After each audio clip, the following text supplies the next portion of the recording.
August গ্যাদারিংকে সাফল্যমণ্ডিত করার জন্য নিরলসভাবে পরিশ্রম করেছেন আপনাদের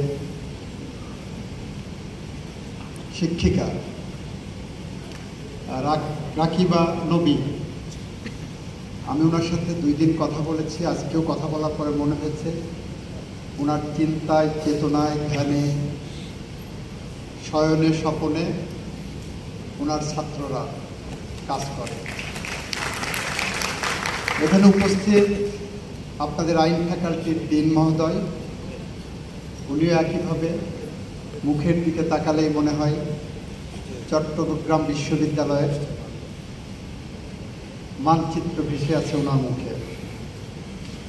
এমন সহজ সরল নিষ্পাপ একটি মানুষ যাকে দেখে মুগ্ধতা ছড়ায়। মঞ্চোপবিষ্ট আমার সহকর্মী